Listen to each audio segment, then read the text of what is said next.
Michael Figured, Conversations. Hello, Maarten. Welcome to the Michael Figured Conversation podcast. Not sure if that's going to be the name that we're going to be using in the future. How are you? I'm very good. Hello, Michael. Nice to be here. Yeah, good to be here. Thank you for joining. So I'm actually trying to reboot the whole podcast thing, and you seem to be the perfect guest to get it started. Also because you already have some experience with podcasting. Okay. Yeah, so I've seen a few of your podcasts already, and I'm just curious as to, actually, maybe we should first introduce yourself, because most of or a lot of viewers won't really know who you are maybe, so I'll give you the honors. So my name is Maarten Verschuere, in short. I'm how would I describe myself? I'm a 38-year-old, very handsome man for the people who are listening. I have 3 children, and my main profession is being an entrepreneur. So I started a company and then sold it last year, and I'm starting a new one again. So having a lot of fun, having a lot of experience in retail, working with brands, working with data and AI. So I have a fun life.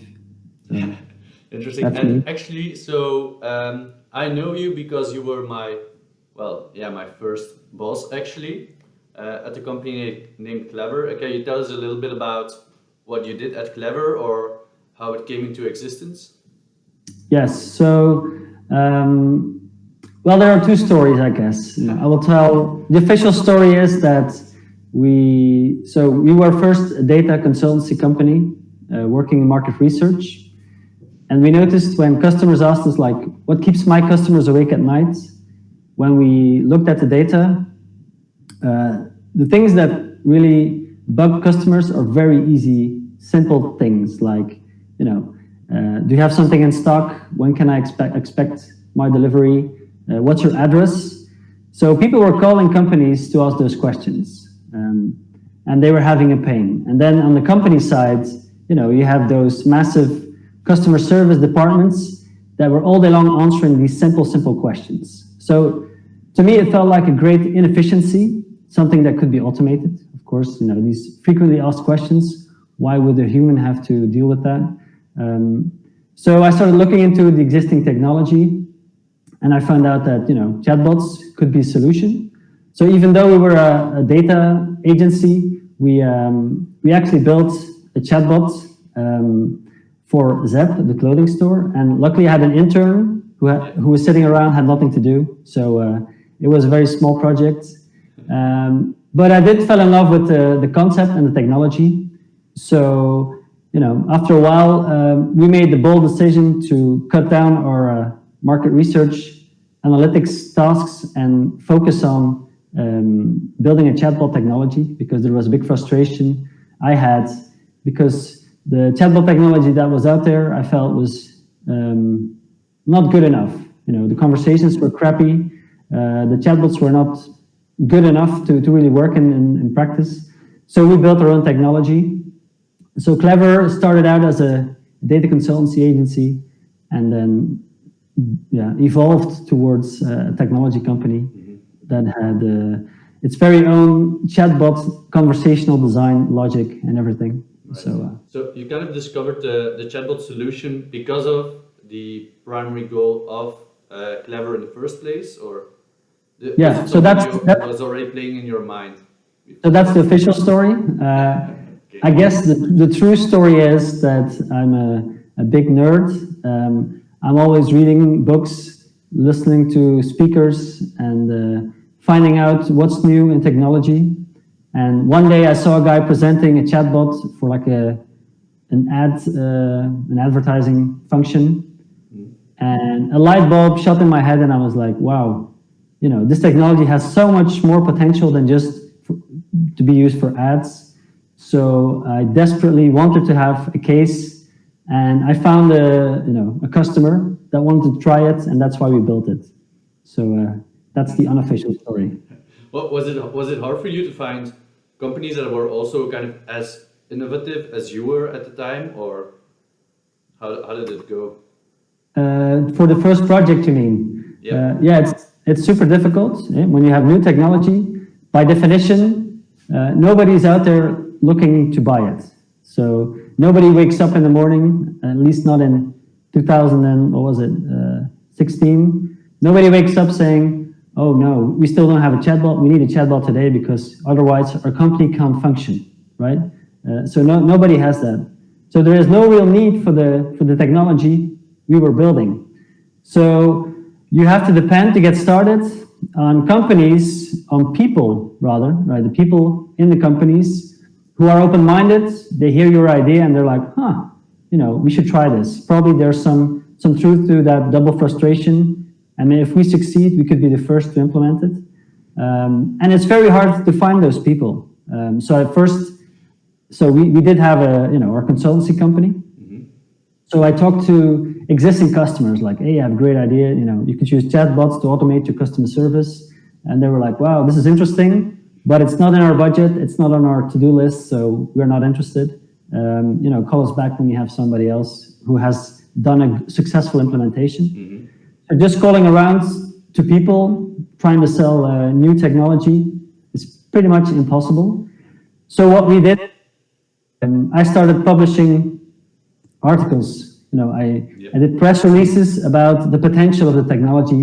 We wanted to try out. So we got an article published about a great chatbot solution we were offering even before we started building the solution. And it was an interesting article, because it described the potential advantages. And following from that article that was released in the press, on Blovi, specialized in everything that's digital marketing and new technology. Actually, two companies came to us asking like, hey, so if you guys doing this, we would be interested in doing a pilot. So the way to get these case studies is to put all your ideas out there, and then hopefully somebody picks them up. Would you say that Cleverbots then was probably the second, but would you say that Clever was your first company that you built yourself from the ground up, or did you do some stuff before that, or was there some kind of turning point in your life where you thought like, oh, I want to have my own company and I'm going to do something like this or like that? Did you have ideas before? Or yes, so when I was when I was 16 years old, or maybe when I was 20 years old, when people asked me like, what are you going to do with your life? I had two things I always said. One was, I'm going to go abroad and work as a marketeer for the biggest brands in the world. And the other thing I said was, but I'm also going to build my own company one day, and we'll see what happens. That were just two abstract concepts in my head. I want to discover, conquer the world, one thing, and then also start my own business, because that seems like fun. Yeah. But it took me a while before I actually got started. So I was lucky enough to get into an internship abroad and then do my international career at the beginning of my career. And that was through, the normal system where you go to school, you study hard, you do internships, you study something else to specialize in, and then, from the one, if you do everything right, your path will make you grow into something that you can do if you're ambitious enough.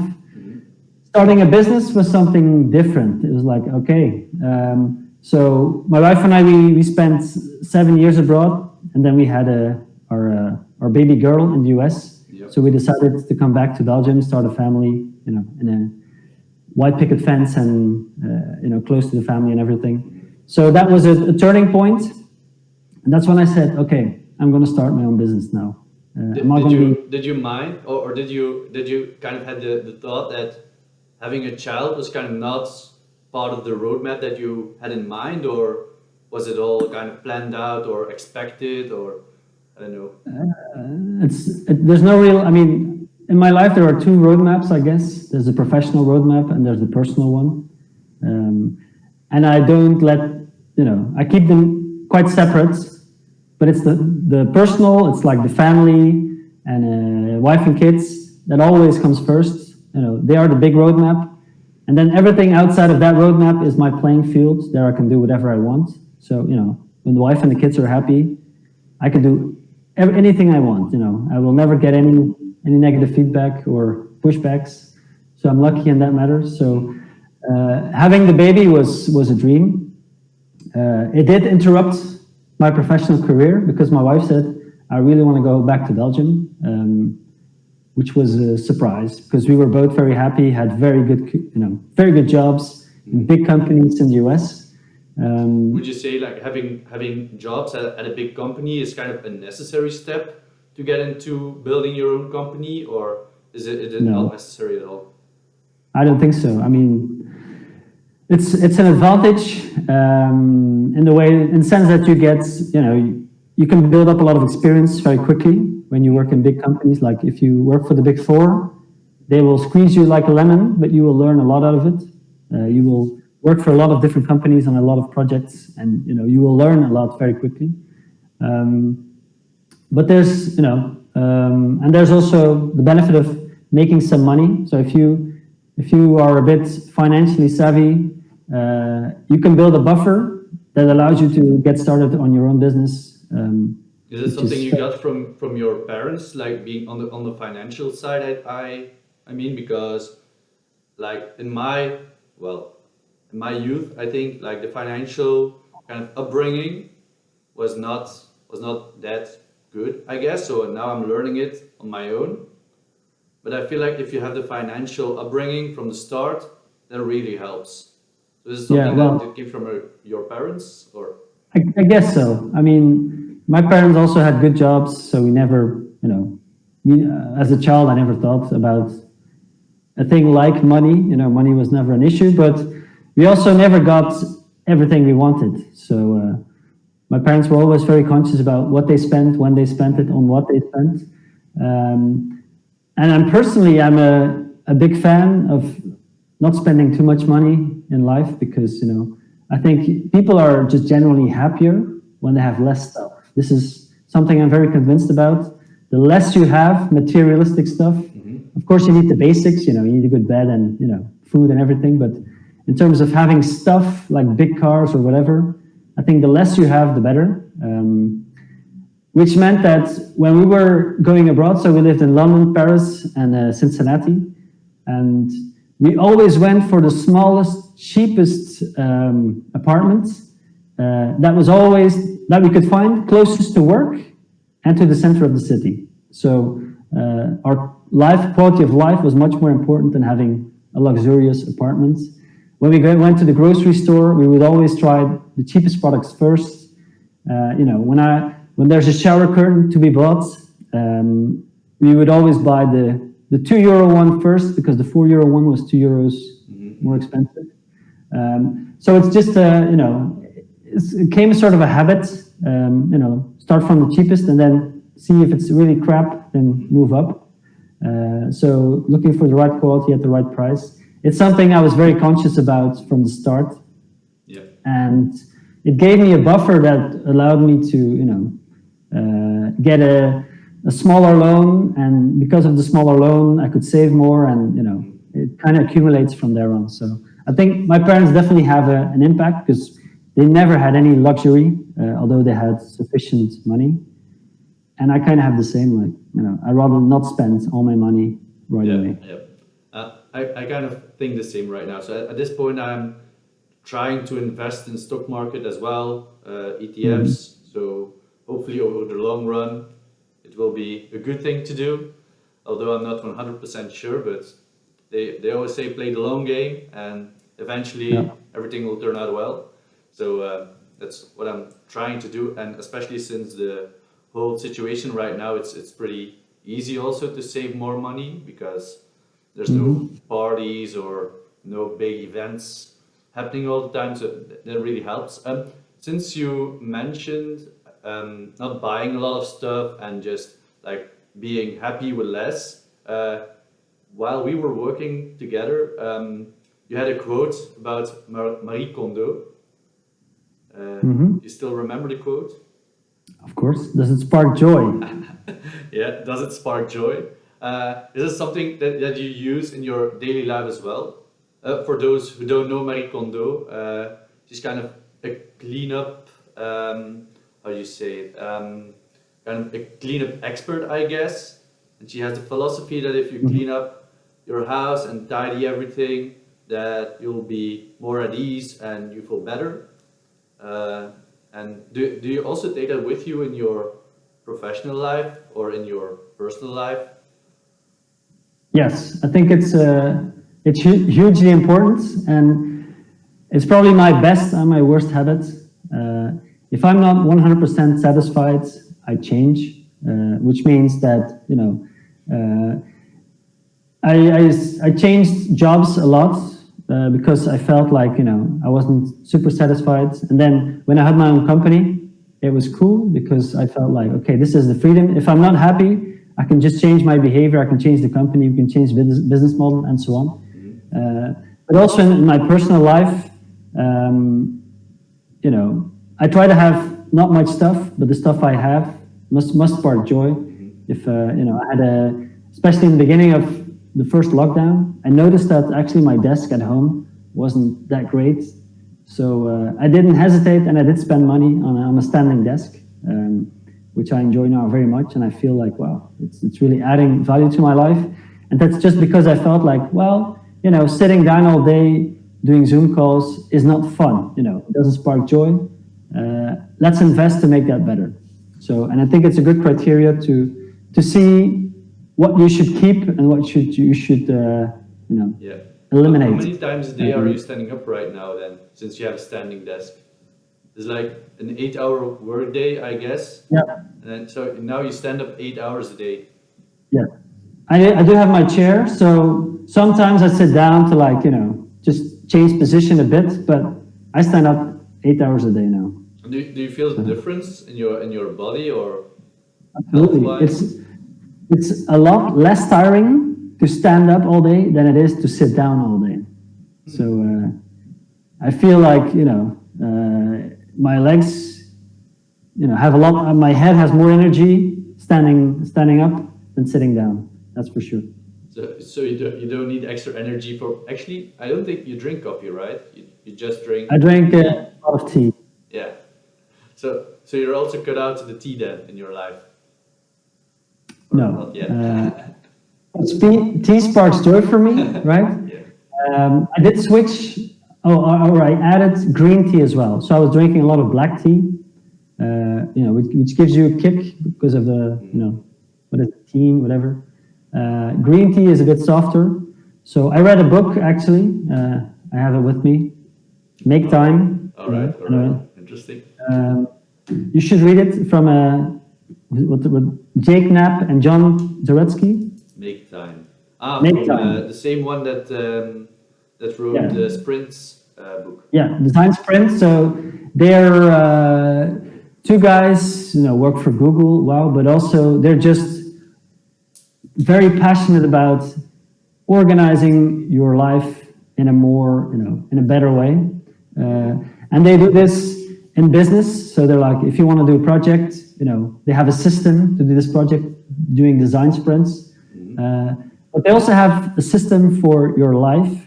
And I guess in this book, I'm just going to cheat a bit and look how many there are. So they have a system, and they, you know, also put the system in a nice structure. I think there's like 100 very practical tips they give to give yourself more energy and make your days just more pleasant. You know, give you more time, because the pressure of time is very often what, you know, gives people stress.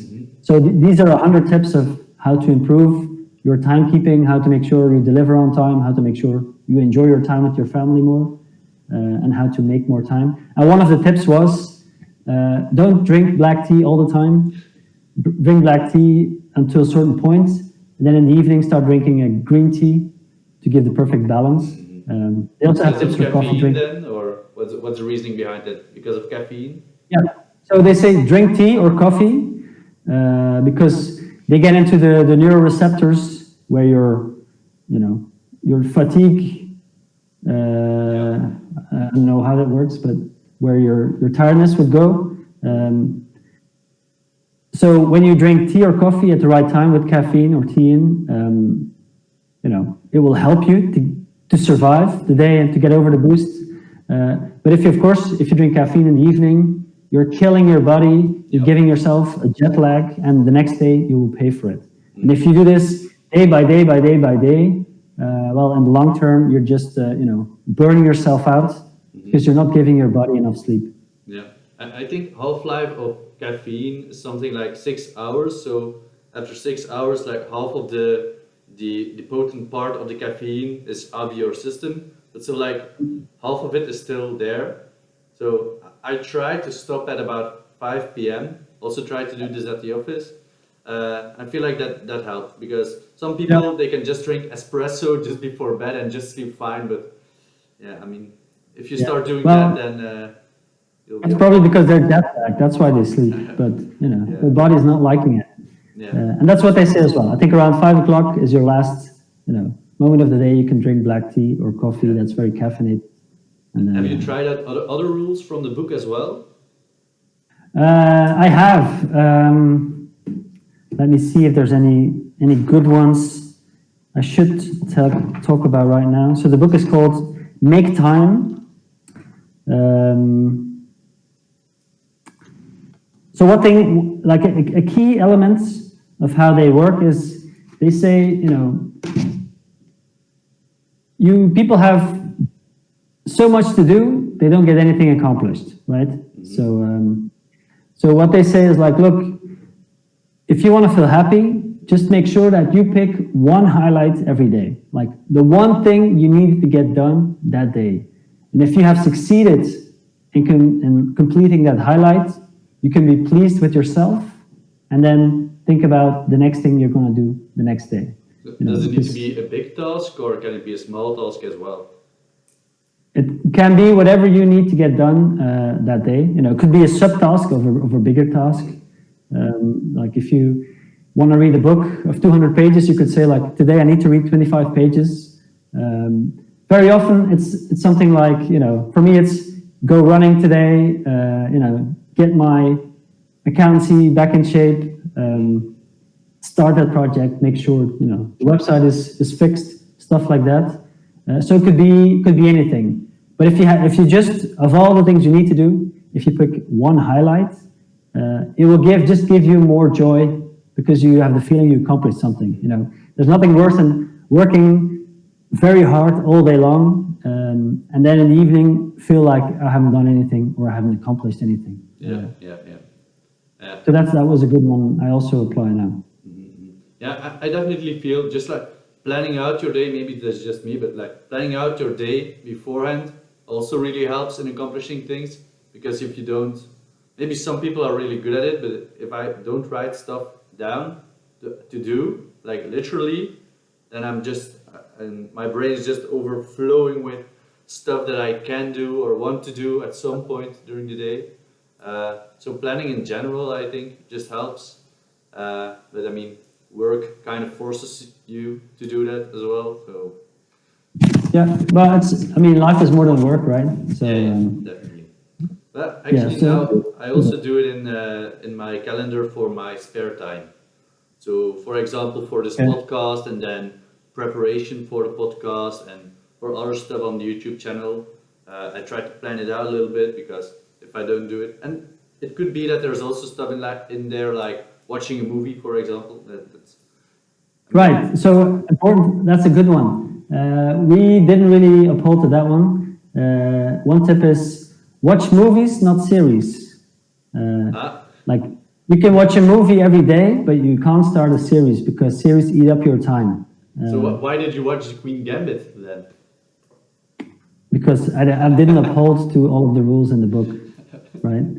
And that was recommended to me, and we kind of, we also said like it's a mini series, so even if it eats up our time, it's not like there's eight or 9 seasons of it. Yeah, true, and it's a really good series too. It is. And you started playing chess, right? I did, yes. How's your progress? Did you play before? It's amazing. So I was always interested in chess as a child. So I used to play, my parents, whatever, but I remember I also had a chessboard as a student. So I did play it, but I never really studied it. And then I forgot all about it until I saw the Queen's Gambit on Netflix, the series. And I was like, wow, this is cool. Because they were always talking about, the Sicilian and the Queen's Gambit, they're all moves in chess. And I'm like, wow, there's a whole science. There are systems behind this. Yeah. How analytical. Maybe I should study them and then, play chess again.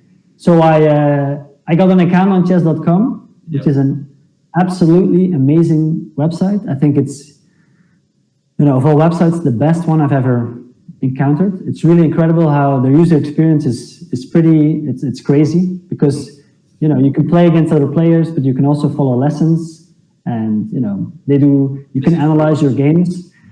It's very complete. I'm very impressed. So what happened was I started playing against, people on chess.com. I was crap because they already studied some of the systems and I haven't.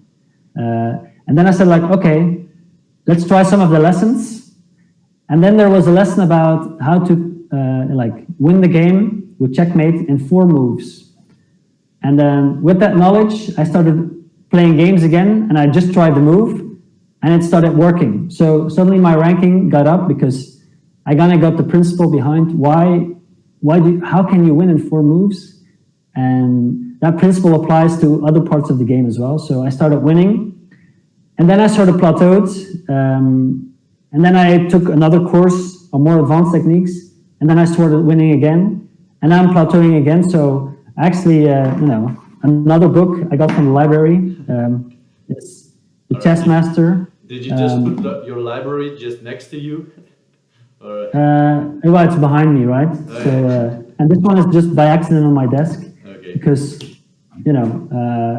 when I need to clear my head, I start reading about chess now, and it's fun. I mean, every time you learn, it's like cheating almost. You learn, and then you start playing better, and then you can go to the next level. So can you also already kind of predict the different routes that how the game will go, or how does it work? Well, you can. So every game has 3 scenes: the opening, the middle game, and the end game. And the opening, you can see which technique other people are using. So on the level I'm at, everybody has a system they use to get started. So you kind of know like, okay, if you're going to do this, I'm going to reply with that, and then you're going to do this, and everything evolves. But then it's a very creative game. So every time you think like, oh, he's using this system, so this will happen, and then suddenly he does something completely different. Or I do something crazy. I offer him to sacrifice some of a piece, and he was like, "Well, I don't want to take it." So you can surprise people. So it's an interesting game. Is it the last book you're reading right now, or is there another one that you're reading right now? I'm always reading a couple of books at the same time, I guess. So the chess book is my personal book. But then in terms of business books, I'm now reading Crossing the Chasm. Yeah. So remember, I guess we learned about the book at the same time. I think so. Yeah. Yeah. But first, I was always downloading books and reading it on my e-reader, which was not a great experience. But now I'm just buying books and great volumes, and just the paper versions. I really get through them. I learn from them. That's why also in my podcast I started interviewing the authors of certain books. Because every time I read a book, I really study it, right? I make my conclusions. So like, okay, what I'm going to do different? Now I have read this book. If the answer is nothing, then pretty much reading the book was pretty useless. So I always try to learn something, and I guess that's and I learned that probably that's one of my key drivers. As a human being as well, is continuously learning. And if you're starting a business, life just hits you in the face with everything you didn't know about running a business. So it's an absolute obligation that you continue learning every day. And the moment, you're being an employee doing the same thing every day, I guess the learning experience becomes less, and that's a trigger for me to want to do something else. Yeah. Actually, I've seen parts of most of your podcasts already. Also, well, even before this podcast, also, but also as part of research, of course. And you've interviewed Michael Humblet, and also Jurgen Engels. But they are, I guess they're quite famous in Belgium already. Did you know them beforehand, or how did you actually get them on? Yeah, I didn't know them. I saw they had a new book out. So Jurgen Engels, he's a famous. He's an investor, very rich person who also sold his business, and he wrote a book, 15 Lessons for the Entrepreneur. So I was like, well, I'm going to learn something, and it was a very easy book to read. So I wrote a review, like, what are the lessons that I've learned from this? And then, on social media, I said, thank you, Jurgen Engels, for your nice book. I enjoyed it. Here's my review. And he replied to my review with saying, like, well, cool, glad you enjoyed it. And then I replied to him saying, well, you want to have a chat about it? I think there's more questions I would like to ask you, about things in the book, but also other questions. And he was like, sure, book something in. Awesome. And then with Michael Humblet, it was exactly the same thing. He had a book out. I read it. I enjoyed it. So I reviewed it, and I told him, like, want to come on my podcast? And he was like, sure. And you wrote, because for them, nobody knows you, right? Sorry? Nobody Knows You, that's the title of Nobody Knows You, about thought leadership. What I liked about that book was that it was very practical. It was like, okay, like I said, if you're building new technology, just go out there and try to sell it. It's almost impossible. So, you will spend 98% of your time failing, only 2% succeeding. Instead of spending all your time that way, maybe you should be sharing your knowledge about the technology you're inventing, the technology you're working about, and people will come to you. That's the way it went with Clever, and that's also the methodology Michael Humblet is really talking about in his book. He's like, you need to become a thought leader in your area. If you achieve that status, people will come to you, because if they have a problem, or if they are inspired by what you do, they will find you, and they will want to work with you. Because people, one great saying, it's not from Michael, but it was in his book, was people don't like to be sold to, so they don't like salesmen, but they love to buy, right? Yeah. So people really enjoy buying, but they hate it when a sales guy comes to them and tries to sell them something. Well, so I guess it's especially true if some salesman comes to them and they try to sell them something that they don't necessarily need, I guess. It's like the famous scene with the pen, like, sell me this pen, right. And then they just ask the other person, like, write something down for me. Oh, but I don't have a pen, and then... Right, and that's the whole thing. That's why the 98% says no. At any given time, like, the assumption is that only 2% have the exact need for the exact product you're selling at that time. So, and people only buy when they have a need to buy, right? So unless you're a super salesman, then you can twist their arms or tell them stories in a second, then you can do that. Or you're selling something everybody actually needs. If you're selling, let me say, water bottles, well, everybody needs a water bottle at some time. So you might say, like, okay, I'll just buy some. I know I'll need them. If you're selling new technology, people are like, what are you talking about, man? We're just, we don't know anything about it. So, so you started with Clever, and then Cleverbots came after that. Then you sold the company. What was the reasoning behind selling the company on your end? I would love to say it was all planned, right? I love telling the story, like, went abroad, came back, started my company, we grew the team and then sold it internationally. Like, it was all part of the plan. the reality is that, as an entrepreneur, you just try to do your very best every day. When you have a business that's running, the business runs you most of the time. You're not running the business. And then you keep on putting energy into it, talking to people, making decisions. And then suddenly, to speak in chess terms, there's the end game. And if you're really good, then, the end game is exactly what you were planning. If you're still learning how the game works, a bit like I was, then the end game just happens, and then you just take it or you don't.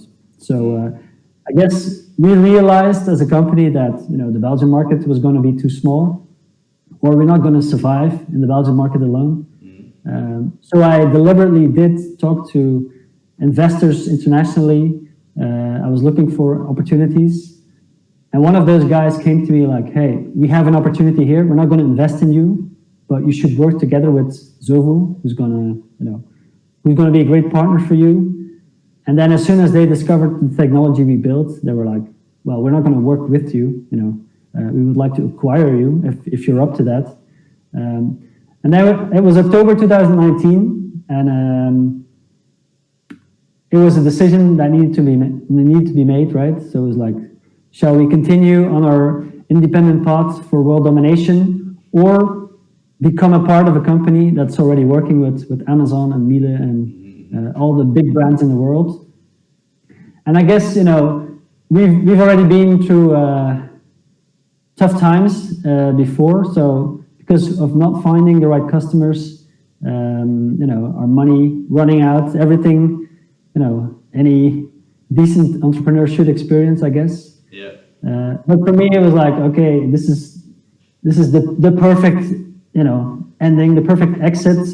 It's a great story, but it's also the sensible thing to do, because future was unsure at that time. We could have said no and just continued, and there would have been investors. But I knew like there's no certainty that we will survive the next year. So we decided to sell and became a part of a bigger company. And then just a couple of months later, Corona hits. Many times I've thought like, wow, well, that's well done by me. That was a fantastic decision to sell at that point in time, because we would have been, super dead by now, I'm sure. Yeah, so, I think it was the right choice actually. So yeah. And it's been quite a journey. Like ever since I joined you at the company, and then everything we went through. Also, kind of I feel like we did a trip with the team just before, I think. We were required, and then I felt at that point that you really noticed that the team was really good at working together. Like you built a very strong team that clicked together very well. And I also think like that's one of your many strengths, but to build a great team that can work together very well, that are just like, they just do it very well. So the secret to that is, I'm very aware of the things I'm not good at. So I try to find people that are better than me in these aspects. So whenever I hire somebody, they have to be a lot better than me, right?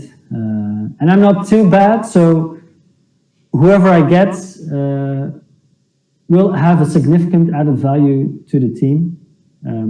So that's one thing. And like the personal relationships, I don't have a system to hire people. My only two rules are: one, can you do something I can't? And two is, do I like you as a person? And if those two conditions are satisfied, then you're hired. So that's very simple. So it's a very simple process. It's like, everything you don't know yet, you can learn.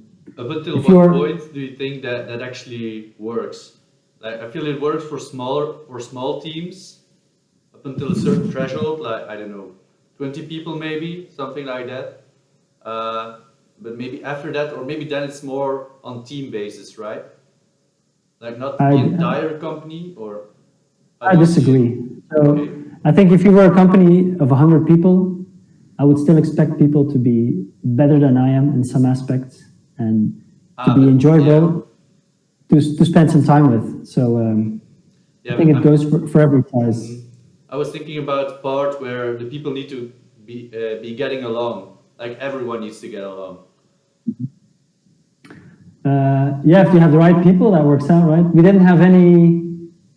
I'm gonna say it. We didn't have any women at that point. I'm not sure if that makes a difference, but I think it's when I play football as well in teams, and I've seen that, I've been in very few teams where people didn't get along. Like if you're working towards the same goal, and everybody is respectful and feels supported, then if people get along, they work well together usually. Yeah, yeah. Well, yeah. I agree. I agree.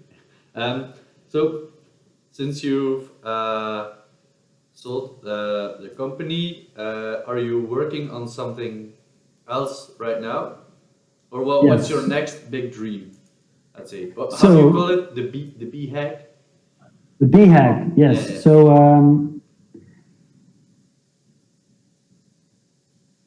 So it's an interesting question, right?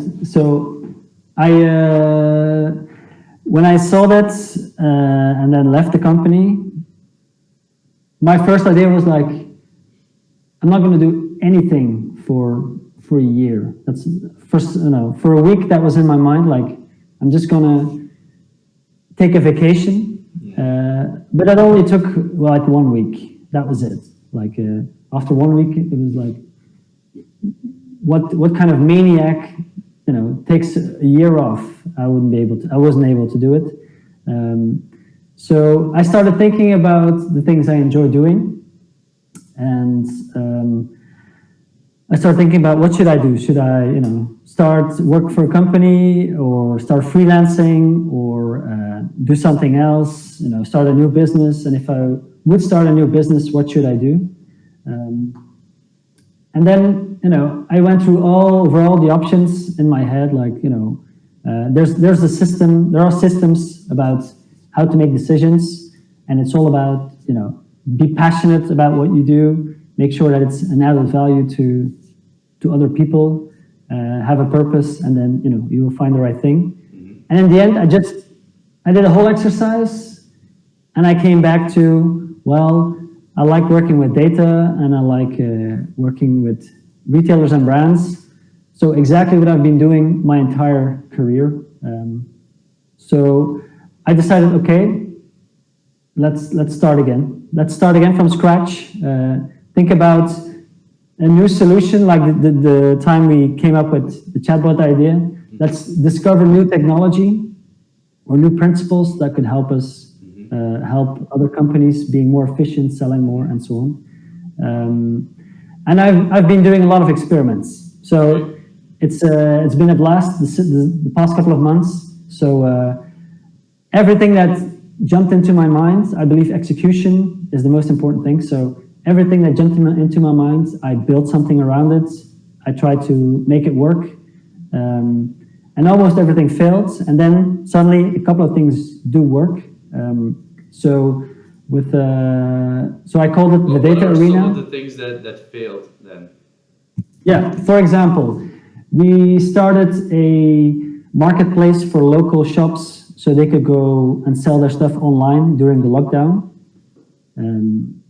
I mean, it seemed like an unbeatable project because, local businesses were forced to shut and they didn't have a website to sell. So we offered them a free channel to reach customers, and to customers who could no longer buy stuff at their local shop, we still offered them a channel so they could. So we set up a website and onboarded businesses and onboarded customers, people to buy there, and it started running. And then I realized, like, well, running a marketplace, that is not automated is insane. So you have all these orders coming in, and all these orders have to manually be put through to the businesses, and they need to get paid. So you need to deliver. Like you need to arrange all the orders. You need to arrange all the payments. I still haven't gotten through all my invoices, so it actually started running pretty well. And in the end of the game, because you're a marketplace, you only get a commission from the sales that are being made. So you need massive volumes to be profitable. So it was a lot of work for very small return. And it was not enjoyable because, there were complaints, of course, because wrong deliveries, bad communication, perhaps sometimes.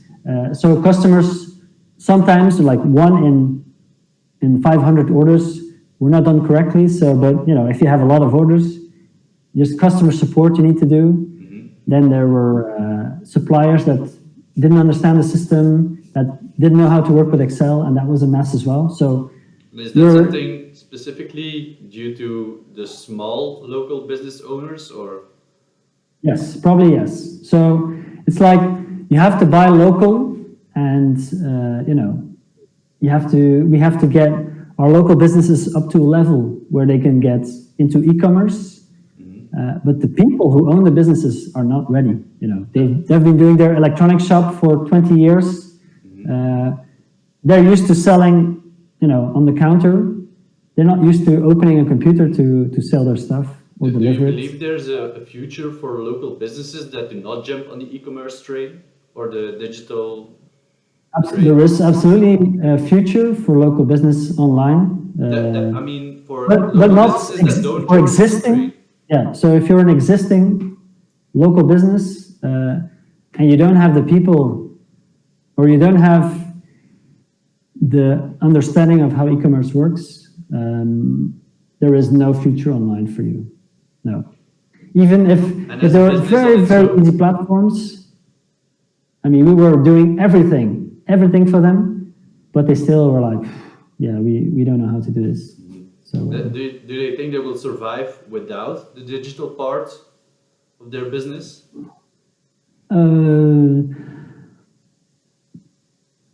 Depending on which business you are, of course. I think it will become more difficult, increasingly more difficult, because also now in the lockdown, people are being taught how to buy stuff online. So there'll definitely be a part of the people that will remain buying online. And there will be businesses who disappear because, because of the fact people buy online now. But will they disappear immediately? I don't know. It's going to be harder. But I think it's a natural evolution of what's happening. Like you always had the local businesses, and then when the big malls appeared, there was like, well, local businesses are going to go bankrupt because of those big malls appearing, and then e-commerce appeared, and it was like, wow, local business and the malls are suffering. I think it's just a natural evolution of society where, going from horse and carriage to cars, the guys who built the carriages are also bankrupt now, but you have car builders instead. So it's an evolution in our society and in business, I think, where new technology is changing all things. So will the really old school businesses disappear? I think by definition, yes, but new things will appear. Disappear? Yes, absolutely. Okay, I don't like your example from the carriage, from the horse. There are still companies that build those, right? But they have either exceptional quality, for example, or they have a unique experience that can be found anywhere. And I think that's kind of the same for the local businesses. Like, even if they wouldn't go online, if they can offer exceptional quality or an awesome experience, then there still might be a future for them. But otherwise, I don't think that's the case. They have to have a USP, right? So even a local electronics shop might have great service, and if you buy a dishwasher there, and it breaks down, and you know that within 10 minutes the guy from the store will come and fix it. Yeah, that's unbeatable. So if you can, and that's why when I talk to the old school electronic shop, they're like, forget about e-commerce. We devote ourselves 100% to the customers we have. So, and if we do a good job there, we will survive. And I think it's a very good business model for them, because they were not capable of doing the online bit, but they're very capable of doing the customer service bit. But if you don't have that USP, then you're. Do you still think that they are able to still grow their business? Or maybe that's just not what they want to do? Yeah, exactly. They don't really want to do that. I think when I look at the world, all I see is opportunity, right? So it's like, if you want to work, start a business and grow it, there's so much you can do, but you have to want to do it. I could never run an electronics store with great service, because I'm not the guy who's going to deliver that great service, right? I don't have the patience also to do a little store that sells okay and has a limit by nature. I wouldn't be able to do it. So I guess every type of entrepreneur will have its own way of working, his own ambition, like small or in great service and great quality, or something spectacular, scalable, with a high risk that it fails. That's probably going to be more my path. So, is that something you aspire to do with your latest company as well? Yeah, I think it's going to be a natural evolution. So if I see, we were looking at, so we did a study, because I'm really interested in how retail works and how consumers behave, and in data. So we did a study about how people shop online and why they choose for certain e-commerce players or don't choose for others. And then you can see that, the dominant ones, in Belgium you have bol.com, like you have Amazon in the US, I guess. And these players do everything right, but I think they have two things. They make sure that people find them, and they also make sure that once they're on the website, people convert, right? So I guess Sovo is a great example of a solution that helps people convert once they're on the website. Yep.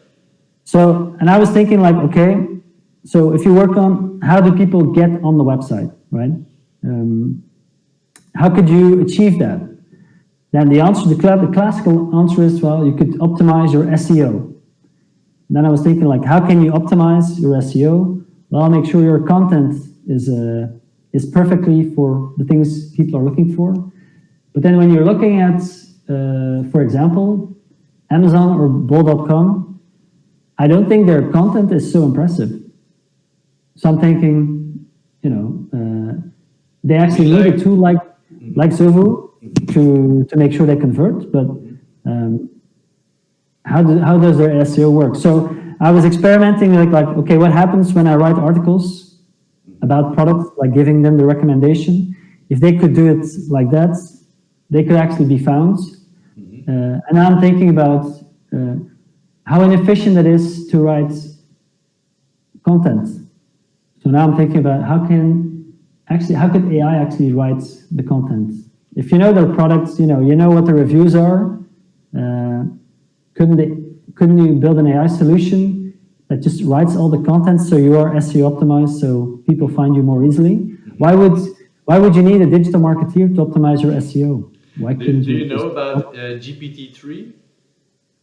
GPT-3. So that's an AI developed by OpenAI, a company from Elon Musk, and it can actually write articles by itself. Yeah.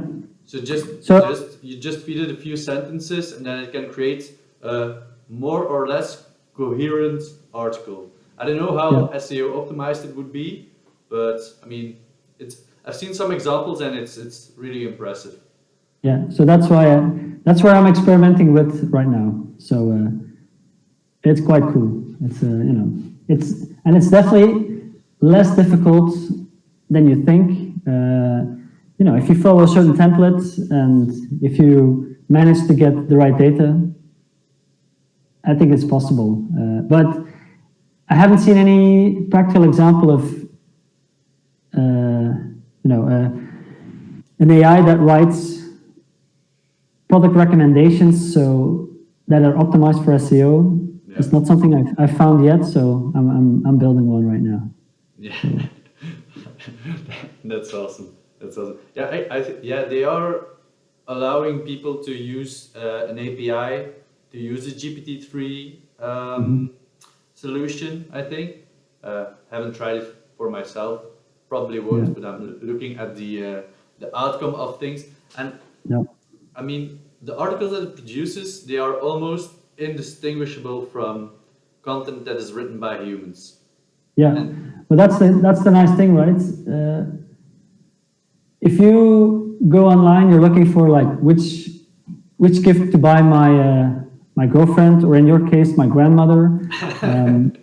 Ouch. You could, like, if there's an article, people are not going to read the article. They just read headlines. They read content that gives them like a spark, and they decide, right? So people are way too lazy to actually read full articles. So I mean, it's definitely possible to write something that activates the customer in the right way.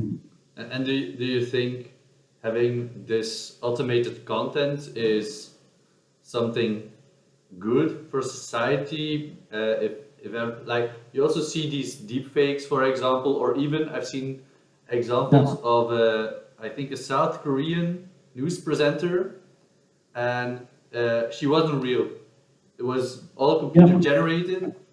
That the text that she said was also computer generated, and I mean, you're looking at a video about AI, so you kind of notice that it is fake. But I don't think that if you would see it on television, you would notice it, because you just don't expect it, and it's so close to reality. But I'm not sure if I think that's a good thing that's happening. I mean, it's cool and all, like from a technological perspective, it's awesome. Like I really like it, but I don't feel that's So my reasoning is that if AI can help the humans, if AI can increase customer delight, if AI can do our homework, then why would it be a bad thing, right? So I can spend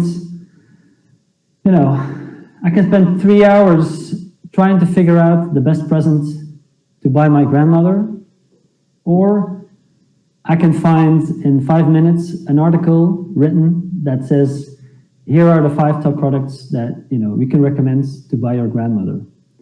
And I know that with the purpose of, if I buy any of those 5, my grandmother will actually be super pleased with that gift. So when you look at the outcome, grandmother gets great gift, cool.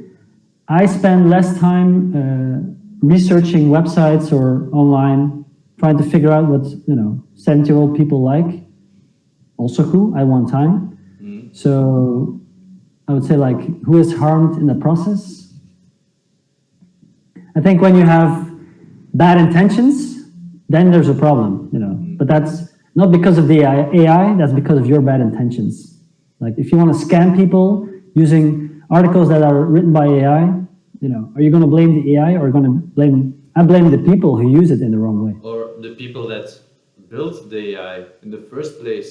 That could also be something that has to be taken into account, right? Because there's something like, I don't know if, because I'm not a programmer myself, but like biased programming, or the AI at the start, it does need some rules or some general way it needs to think. And if, let's say, there's an AI that's developed by somebody with bad intentions, then the outcome could also be in favor of the one who created the AI in the first place. So how would they be able to prevent that? How do you prevent bad people doing bad things? I don't think it's possible, but yeah. So, I mean, and that's, I always have difficulty when they blame the technology. I think technology will continue to develop at a faster pace than the government can regulate it.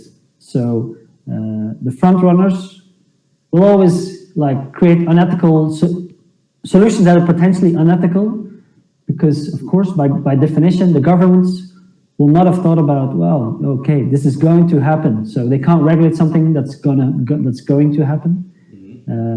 If you look at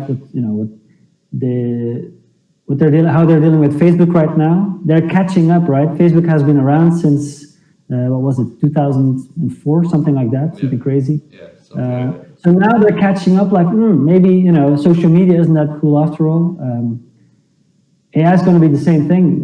The governments will always have to catch up. So what I can hope for, and that's why I'm also involved in the Humane AI program of the Vives University College. They're going to set up a program where they teach business people about humane AI, and that'll be a part of ethical choices. What do you allow your technology to do, yes or no? But in the end, it's the people who decide. It's like the consumer is the victim. Sorry? Is it like a questionnaire before the AI runs to kind of guide it into which choices are acceptable for it to make, or? Yeah. So one of the things that's developed is like a sort of, they're like, what are they called? Cards. So every card there are like 10 cards containing 5 questions. And they're like, there are basically 50 questions you could ask yourself about and there's, I think, 5 cards about, before you start, think about those questions. When you're programming, think about those questions. And when you deliver, think about those questions, just to make sure that you keep in mind all the right stuff.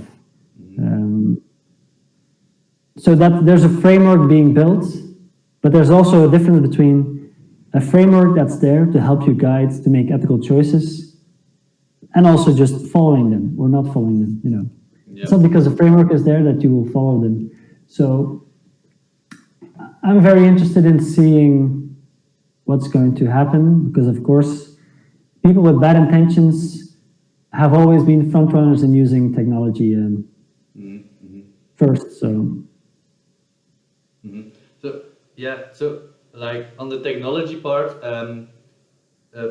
I think about a week ago I was talking to my uncle, and because I'm going to the stock market and so on, I was just talking to him because he also does that, and I hadn't really thought about the way he actually buys and sells stocks, because I'm on these online platforms and apps on my phone.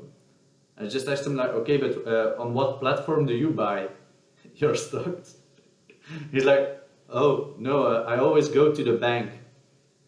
Like every time he wants to buy or sell something, he has to physically move to the bank to get it done and then return. And they got me thinking about the way technology has evolved in the last 40 years, I guess. So let's say since the beginning of the invention of internet up until now, it's been so crazy. So what do you think? Do you think you can make a prediction about what the world will look like in 30 or 40 years with the addition of AI to our lives? Yeah. Now, AI is going to be in everything we do, right? So it's like everything that's software today will be AI, and that's not going to last for 30 years. 30 years is a long time. But so everything we do will be smarter. So right now, the way we are talking to each other, we still use a lot of hardware for this conversation, right? There's our computers, There's some audio, some video technology. I think everything, like all the hardware we see today, will be like maybe one sticker perhaps that we just say like, here we go, everything is connected, synced. So that's one thing. Everything will continue to be smaller, and AI will help us to set the right lights, set the right audio damping, and everything like that. And it's going to be like this for talks like this, but also for everything else. When we stand in our kitchen, we still manually like put the fire on and then look for the pan and everything else. It's like it's a quite inefficient way of preparing foods.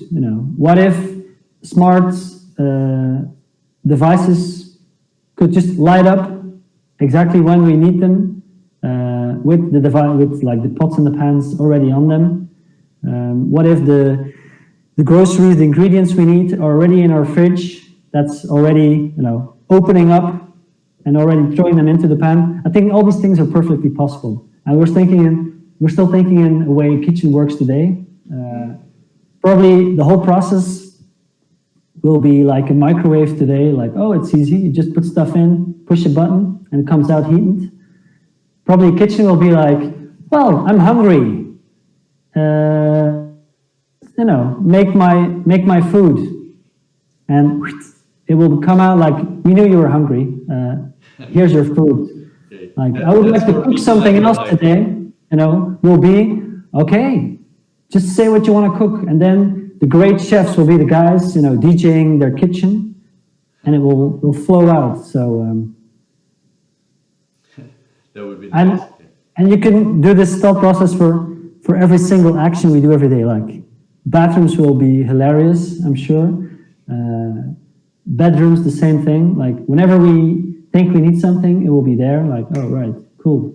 And everything will be by subscription, without doubt. You will have a Gordon Ramsay dinner every night. If you have a Gordon Ramsay subscription, it's like, cool, great food, exactly the way he would do it.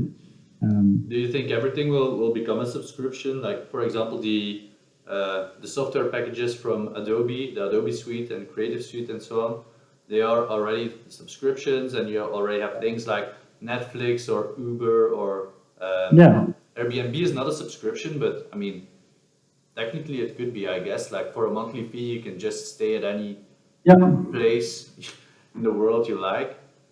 Everything will be subscription. The light bulbs in your house will be by subscription, right? It's going to be like light. Yeah, I have a subscription to that, so I don't need to worry about how the lamps work to replace them or anything. It's like, I bought this house with a lamp subscription, so with a heat subscription, so I'm cool. With a desk subscription, so but I'm going to upgrade it. You don't necessarily own anything anymore. Let's say you have an Uber subscription, so people won't own a car anymore. Do you think that is going away?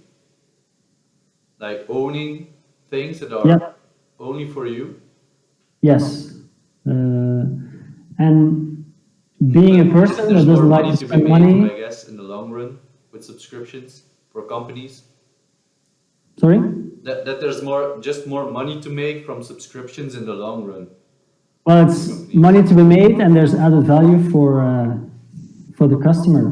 I mean, if you look at what Spotify does today with music, I mean, it's so much easier than it used to be. Like when I was 16 years old, the only way to listen to music was go to the store and buy a CD very expensively, listen to 12 songs, like constantly, the same songs, great experience. I mean, it was a great experience, but today Spotify is like, I mean, it kind of devaluates the whole thing, but it adds so much value at the same time that it's, and I think the world will be Spotified for sure. But I think for digital products, it makes sense because, I mean, you can listen to the song at any time. It's not like you rented it, you rent the song, Yeah. for example, and you can't listen to it right now because somebody else is listening to it. But let's say you rent a car,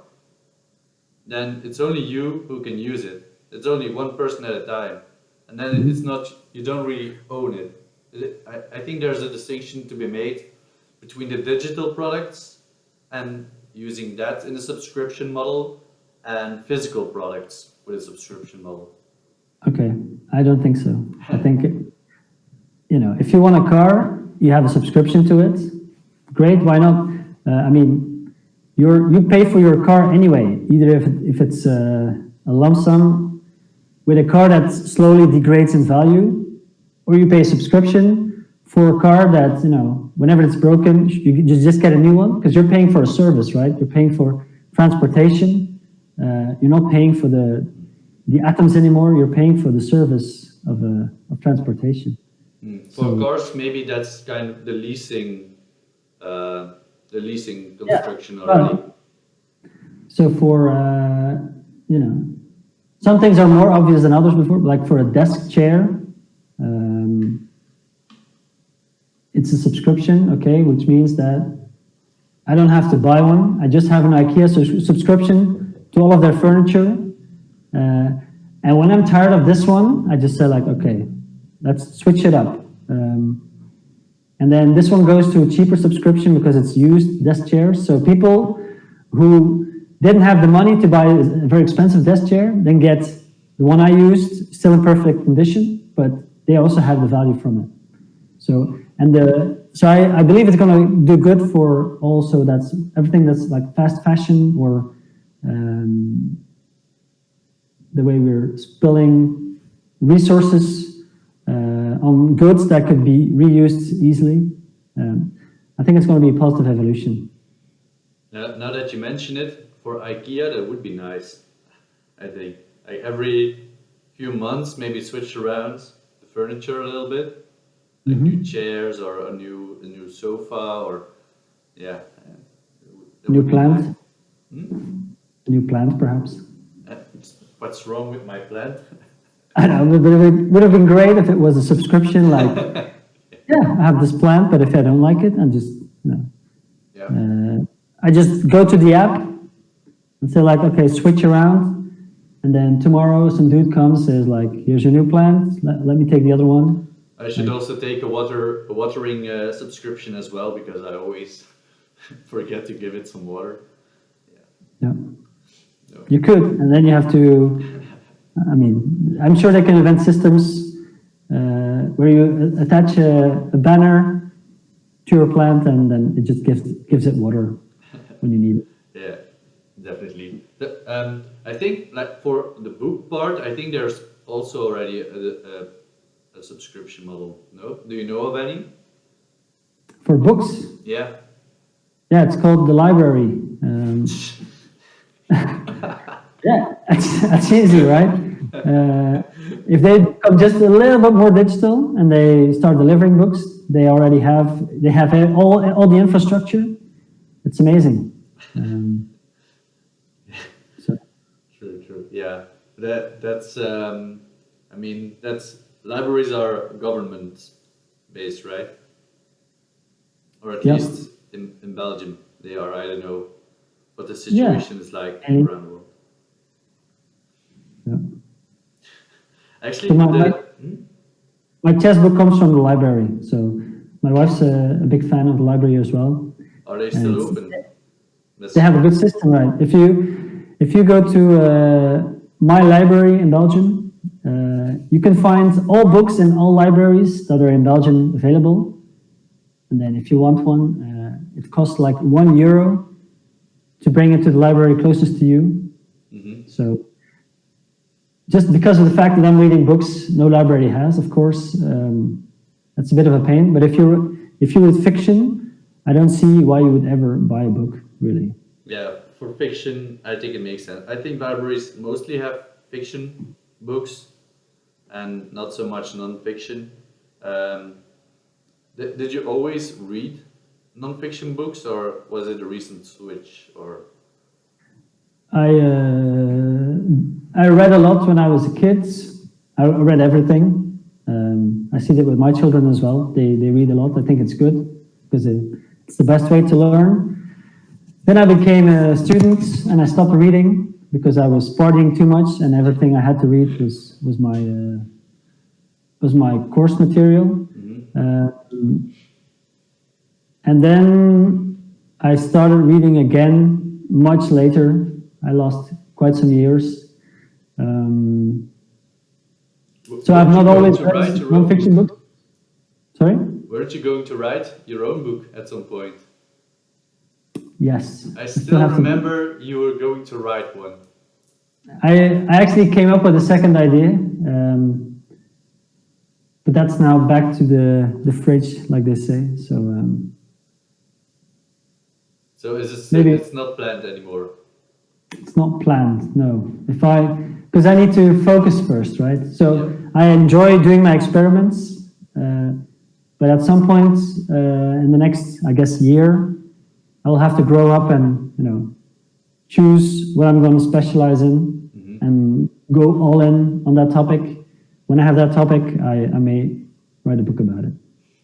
Do you think that that's necessary to kind of specialize in something, or do you still think that there's place for generalists at this point in time? There's definitely place for generalists. I mean, whatever you learn from other disciplines helps you in your specialization as well. So I never stop experimenting outside of what I'm doing. But if you're serious about building a business and really build it out, then you have to go all in on the concept. So there's no time for anything else anymore.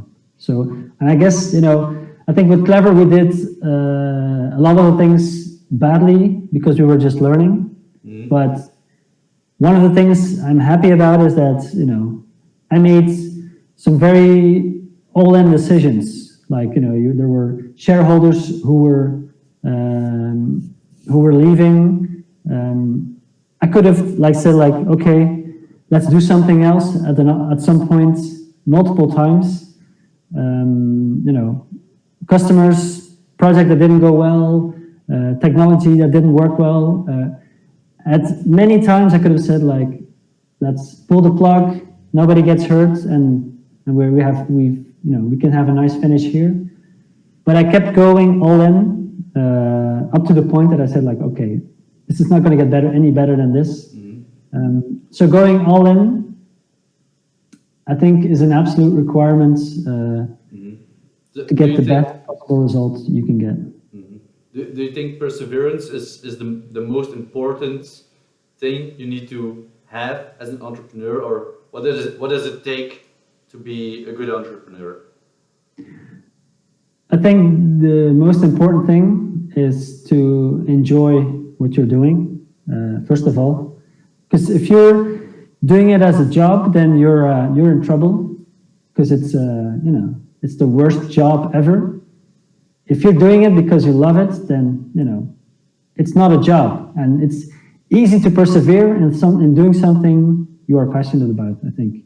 So I came up with several ideas, including the local business marketplace, and when I went into the execution, I hated it. I was so appalled by the logistics behind it and the social interactions, and it was definitely not something for me, and that's why I stopped doing it. I think if you are passionate about helping local businesses and you think it's fun to do the logistics optimization for orders and to deal with customers every day, I'm sure there are people like that, then there's definitely a business opportunity to create a local online business. But for me, I wasn't passionate about it. So I just said, I'm stopping this because I'm not going to be able to persevere with this. And other stuff, with our chatbots adventure, it was super hard, but it was super fun as well. So it was easy to continue. Yeah. That's definitely. So passion, joy, and perseverance. Those are kind of the three main things you think it takes to be an entrepreneur. Yeah, I mean, but again, on the perseverance, you need to have the courage to stop also, right? So Yeah. if you have a bad idea that's not going to work, you probably should stop hitting that nail. So The kill your darlings story. yeah, for sure. That's a hard one, I think. Like once you get emotionally invested in something, that's maybe also where entrepreneurs struggle, because everybody is in the end is just a human and they get emotionally involved at some point. Maybe it's just the crazy ones that don't have the emotional part of them there, or that it takes part of the entrepreneurial way, I guess. That those are the ones that actually, yeah, go to the highest top. Don't you think? Or Yeah, I mean, I think it sounds worse than it is to kill your darlings, because from the second you do this, you're freeing up your time to start over again, right? So, like, life only ends when you're 120 years old, is my opinion. So, there's so much time to get started again and to try out new stuff and do new stuff. So there's absolutely no reason why you would persevere in something that is not working out. And that works for entrepreneurs, but also, my opinion, for everything in life. Like, whatever is not productive, doesn't spark joy, is not worth the effort, just stop doing it immediately. all right. I think an important thing is also just if you have an idea, just to get started. Like, don't worry too much about the details yet. Like, I think, like, for example, this podcast, I don't have a specific microphone or professional gear or anything. I just want to do this, and I think that's a good way, I think, to get started, and you can learn on the way. Execution is everything, right? So ideas are absolutely useless, worthless things. Execution is everything. It's really, I mean, it makes such a big difference.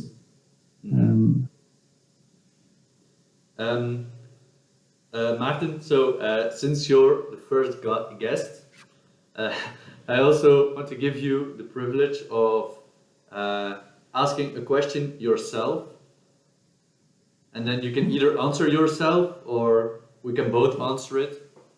That's up to you. You can choose. Okay. I'm first going to try to put my light on, because I see my face is getting darker and darker, and I'm going to end like Darth Vader. See. Here you see my setting. Right. That's a bit better, except for the light in my face now, of course. So a question I can ask.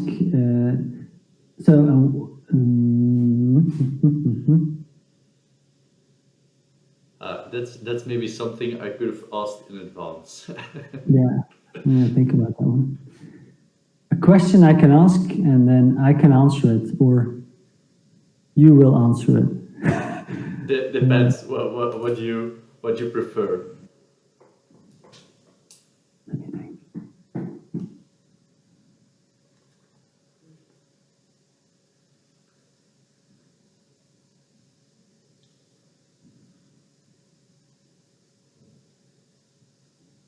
Now thinking, is there any question I would like to ask you? Like, is there anything I don't know about you that I probably would want to know? There's probably some things that you don't know about me. That I would like to know. Like, that you would. That's definitely an important part of it. Yeah. Yeah. Do you know who your next guest will be on your own podcast? No, I don't know yet. I think I'm gonna try and talk to somebody from like the business world. So I talked to an investor already. Then I talked to a sales consultant. Now I would really like to talk to like a CEO or a brand manager or somebody in marketing who's actually doing things for companies. I don't know, not as a consultant, but as a job, as a real thing. And you're uploading to your YouTube channel, Theda.ai. Is that correct? Yes. So it's Theda.ai. I'm still working on that name. I think there's an eternal thing for me, like, what's a good name? Clever was a good name, I thought. That was a really good name, yeah. So I want one that's equally good, and think the data arena is not bad, but it's too difficult. So yeah, I'm still working on it. You will see it show up when we're there. So yeah, that's where we keep our podcast. I'm thinking about a question to you, like,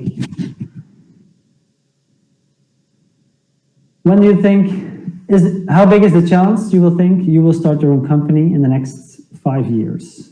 In the next 5 years, well, so as you said, ideas are worthless if you don't act on them.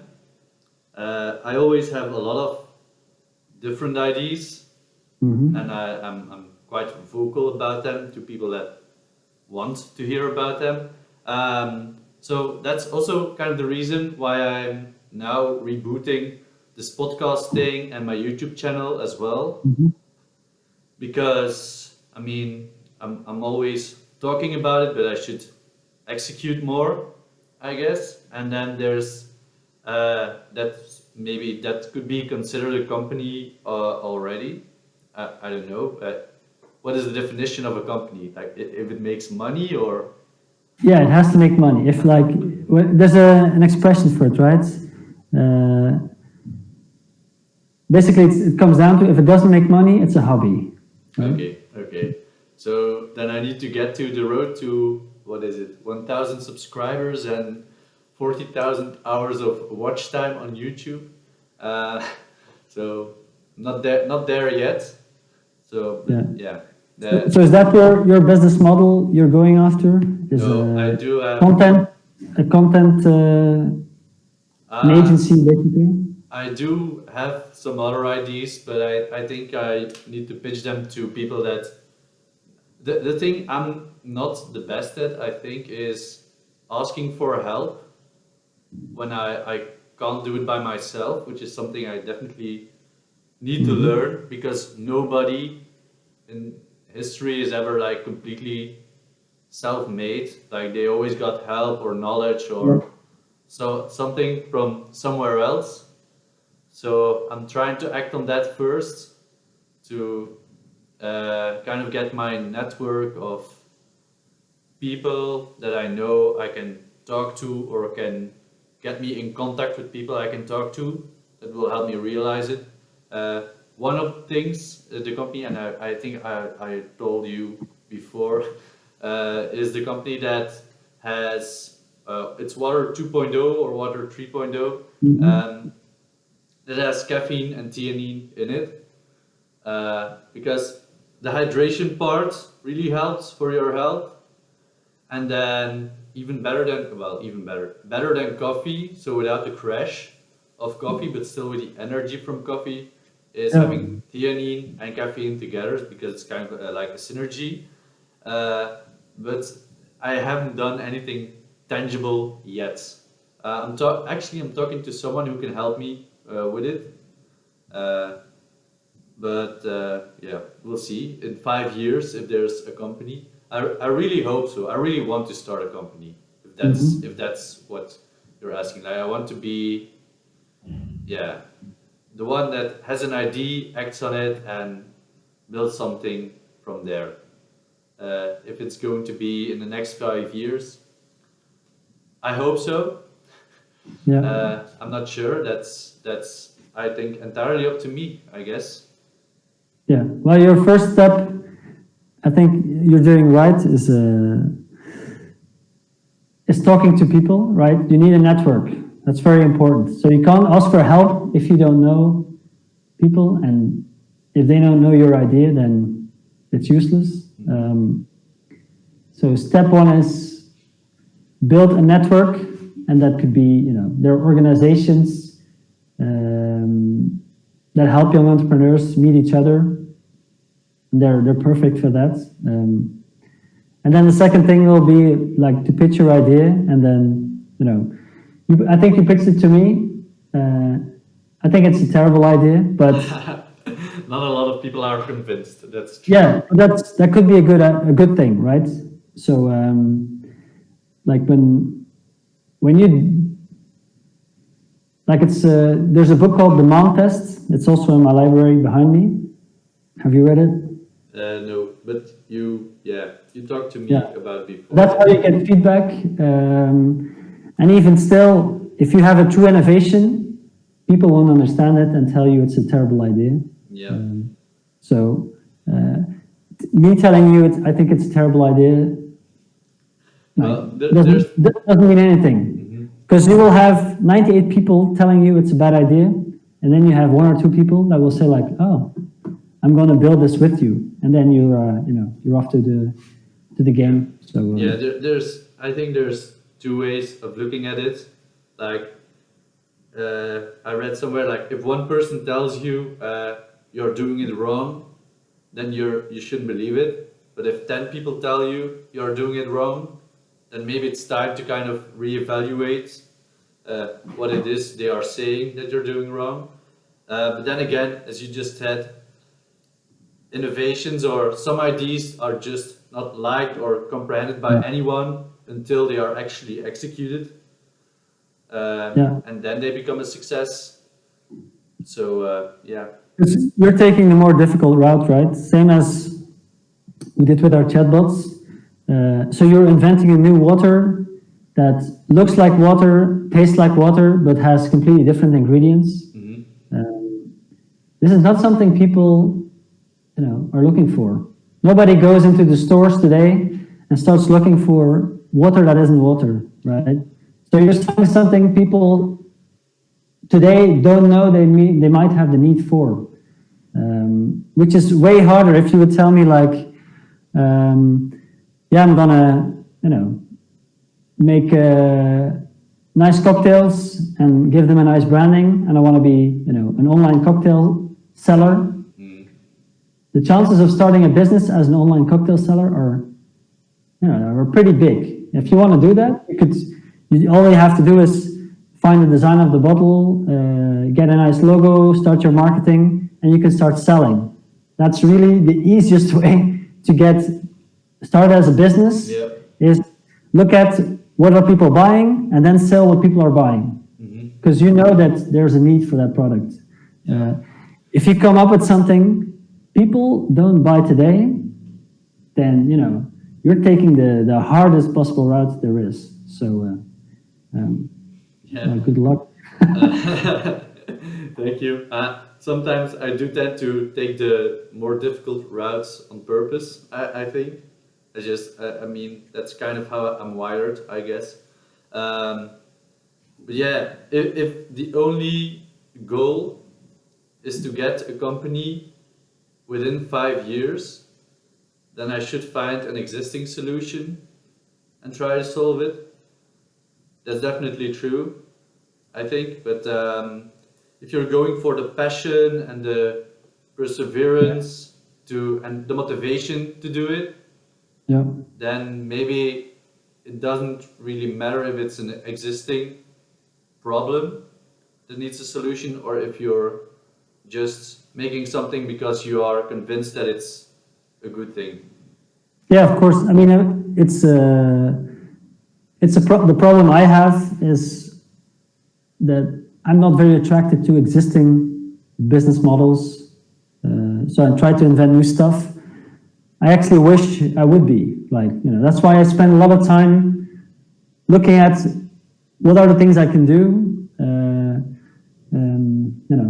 that could be easy in the sense that it's just like opening, a restaurant. If you open a restaurant, people will come and eat at your restaurant. That's simple. And then you just have to be really good at it. But I don't care to open a restaurant. I only care about new stuff that makes me enthusiastic. So I was hoping you would also dream of, like, if you're a YouTuber, it's also an existing need, right? So I think you being a YouTuber, that's just you have people looking for consuming content. That's something people will always want to do. The medium is something else. Like maybe in a few years, if VR is more, portable and accessible, there might be content for VR, but that's still just consuming content, and it's just the medium that's different. Yeah. Now, is Michael figured on TikTok already? No, he is not. I have thought about it actually, but the thing is, with the YouTube channel, it's mostly informative content, and TikTok is silly dances and other stuff. Actually, I've seen some videos lately about, because I'm also into cooking, and I've seen some TikToks of people that are trying out recipes, and I've tried 2 of them because of a TikTok video. Yeah, so I think it actually surprises me how massively you're underestimating TikTok. So at first I also thought it's just girls dancing. Well, good enough, that's cool. But what I'm seeing right now on TikTok is football, chess, and business. That's all I see. And I think it's amazing. So I think it's their algorithm works in a way they probably don't really know how it works themselves, because it's extremely good. And the business advice you can already find there today is not bad. It has inspired me already as well. So if more serious people would get onto TikTok with more serious content, the whole platform could turn into, YouTube and LinkedIn combined, which will scare away all the dancing girls, of course. Yeah. But for me, it's an inevitable future. It's just a platform where people can get crash courses of 1 minute on any topic. That's it. So I think it's really powerful. That's something, so since I did not create a video for a while now, or actually there's one ready right now, it's going to be published very soon, today probably, so on Sunday. But meanwhile, I started to create these stories on Instagram, or like albums that just had the video summarized in a few images. And I think something like that, but in a moving picture video kind of format, would work on TikTok as well. But it also takes a lot of work to do as well. And maybe I should just find somebody who can maybe do an animation of sorts to kind of animate the video in like 30 seconds, or what is the duration of a TikTok thing? I think it's 1 minute maximum. 1 minute. Yeah, so I like the idea, but I need to think about how to execute it. Yeah. I wouldn't overthink it. So in our conversation, you collected around, I think, 100 minutes. So without doubt, there will be 10 individual minutes that are word spreading. Yeah. So you already have 10 TikTok videos ready. Yeah. All you have to do is put the text on it, like, wow, this is the future of subscriptions, like whatever. Yeah. Well, that's so that is the plan for the podcast. So I'm going to upload this in full, so on YouTube and then also on Spotify. But then the next thing is to also because I'm inspired. I was inspired to do this podcast because of the Joe Rogan Experience. He had about 10 million subscribers, I think, on YouTube for a podcast channel, but now he's been acquired by Spotify. And he also has a YouTube channel. Apart from the podcast, it has Joe Rogan clips. So that's just the podcast divided into different smaller bits. And yeah, during our talk, I could already distinguish some clips that would be interesting to just post on their own for people that don't want to sit through 2 hours of two people talking. Nobody's gonna watch the whole video. I do, and about 10 million other people from the Joe Rogan show do as well. So there is definitely, that's why I wanted to do this in English, because everybody could listen to it, or at least more people than if we were to do this podcast in Dutch. All right, so people who are watching, if you're watching this whole thing, please comment below. Yeah, watching, or I mean, that's why. So that's also the reason to do it in English, because then they can also only listen to it. So if it's on Spotify, for example, they can just listen to it and do other stuff. Yeah, and then that's true. They can take a break and then continue listening in their next ride. Yeah, depending on the work I have to do during the day, I do exactly this. So I just put on the podcast, the background, and then I just continue working. And sometimes I hear something very interesting, and then I just turn back a few minutes and I listen to it again. Works for me. I'm not sure how other people do it, but comment in the comments down below and tell me how you consume your podcast. Yeah. Now the advantage is in 30 years, AI will do the editing for us, of course. We'll be like, oh, this is cool, and then. Yeah. True. I think it's going to be an exciting future, nonetheless, and I'm very curious about everything you are going to do as well in the near future, as always. Me too.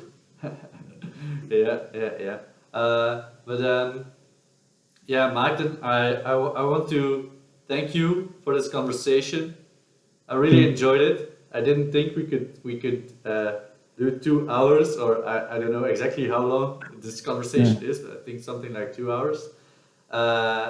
And I hope we will see each other again soon, maybe over a beer or something else when this whole circus is over. And thank you for joining. My pleasure. I was thinking exactly the same thing. You know, it would have been perfect if this was in real life and with a beer. With a beer, yep. And a dulum, if you remember. A dulum. So, so that would be very nice to do that again. Yeah. Maybe we will in the future. All right. Thank you, Maarten, and we'll talk again soon. Thank you. Bye-bye. Bye.